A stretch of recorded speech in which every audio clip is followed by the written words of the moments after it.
What's poppin' YouTube? Welcome back to another Crash Team Rumble video. In today's gameplay, we're going to be going over how to effectively use the blocker class. Let's jump into it.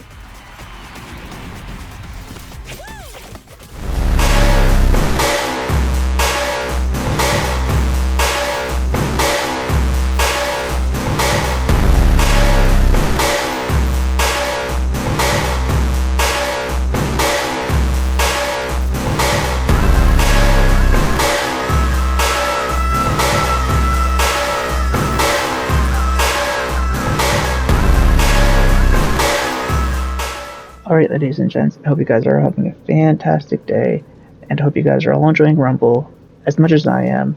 We're going to be using Entropy, the Trophy Hunter, kitted out with our good friend Greg, the Gasmoxian guard. Yes, Greg for short. And we're going to play on Tiki Towers again. Big coincidence. I don't know, the map just likes me. And hopefully by the end of this video, you will learn how to more effectively play the role as a blocker. Right off the rip, we're going to go right to the gem pads on B and kind of activate them and try and hold them down and get the boost going early. That's super important to set the tone early in the game because you don't really want to be playing from behind or having to play catch up. It also shows to your scorers and your boosters that you're capable of handling your responsibilities so that they can do their job without worrying about what you aren't doing as a blocker. Most of the time you do get these long engagements of them turning it, you turning it, and it's kind of like a tug-of-war battle. It really depends on how many of them there are, what role they are, do you have support, don't you have support. Once you commit, you kind of have to stick with it, and even though we get KO'd, we're going to go back and be persistent and challenge the gem pads again. Yeah, they KO'd me, they may have won the battle, but like, one battle is not the whole game. You can't win a game this early, but you can certainly lose one, and we're going to go back and we're going to clean them up. We're going to get one. There's a piranha plant there, not to worry, and we notice that B is almost done, so we're going to go right to C. And unlike B, C has nobody around it, like nobody in the vicinity. So we're just going to take our time and get our bearings and kind of plan our next route. We have a 40% boost, and now that we have it, we have a 70% boost, and now my mentality here is like, score. The only thing that really matters is depositing the Wampa and really take advantage of the boost that we worked so hard to get. And this doesn't just go for like a blocker specifically. In Crash Team Rumble, you kind of have to see how the game is going and read the room. And like, yeah, you might be a booster, score, blocker, whatever, but like in certain situations, that's kind of all goes out the window and becomes irrelevant. There's no point to do anything else but focus on depositing the Wampa and put a stranglehold on the game. Because what's the point of having all these boosts and the gem pads if you're not going to use them? But as a blocker, it is significantly easier to play that role of floating around and basically doing what needs to get done. Because you do hit hard, you do have the health, and in our case, Entropy does have the mobility. And now with their 30% boost, we're just going to kind of patrol their area and either prevent them from depositing or prolonging it as long as possible, as we do a pretty effective job, as Embryo cannot do anything. We just harass him and we do get the KO, and Coco does come on here, but again, we're just going to stay on here. Even though we have low health, you can't really worry about your KD, it's not Call of Duty, we're just going to do our best. And the boost is now over. With minimal damage done, if any at all. Now look at this. We have two crashes, which is a scorer.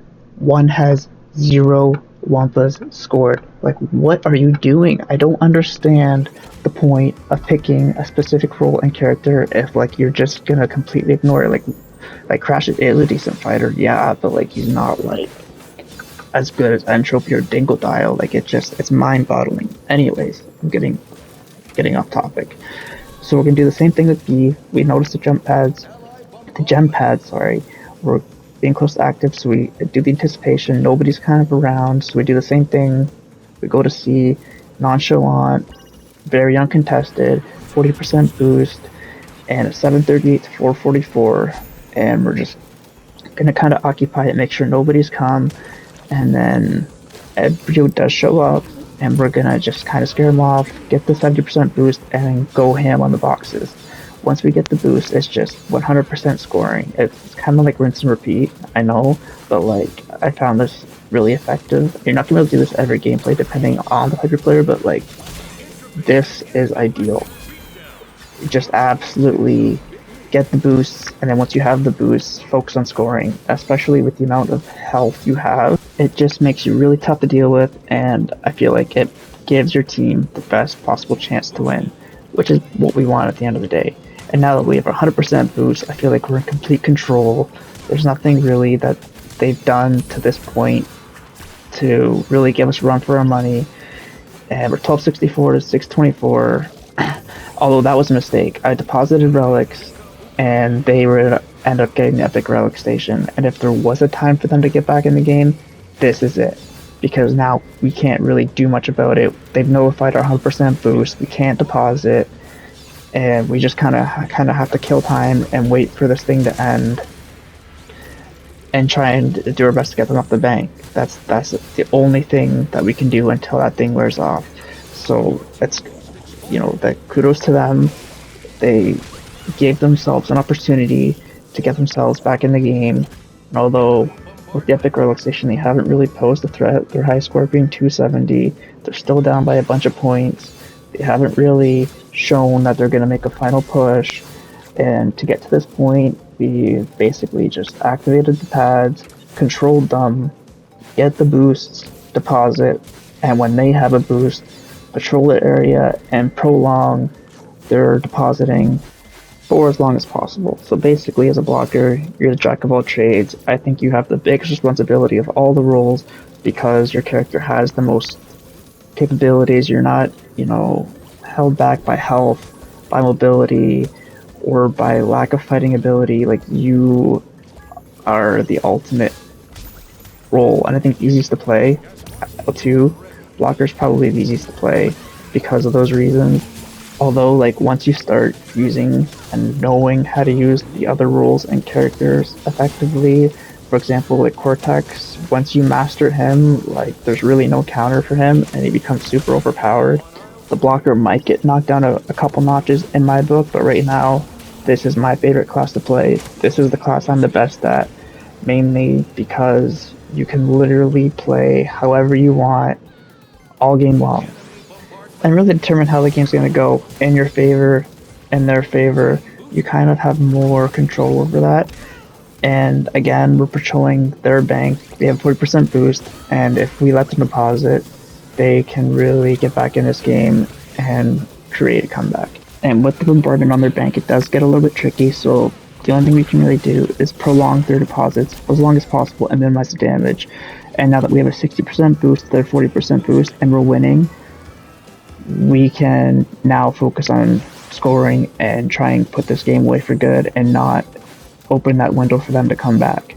That is going to be my thought process on closing out this game. We have 79, they're on our bank, we got to get them off so that we can get the W and go on about our business. We're at 1507 to 1189.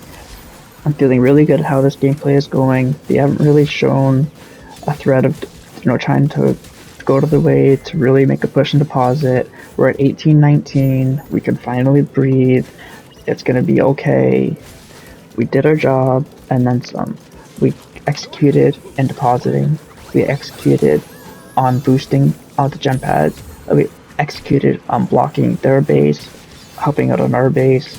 Like, there's not much more that we could have done in this gameplay to really help our team en route to victory.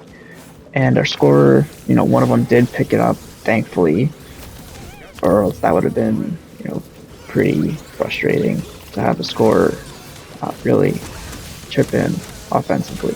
But nonetheless, we got the win.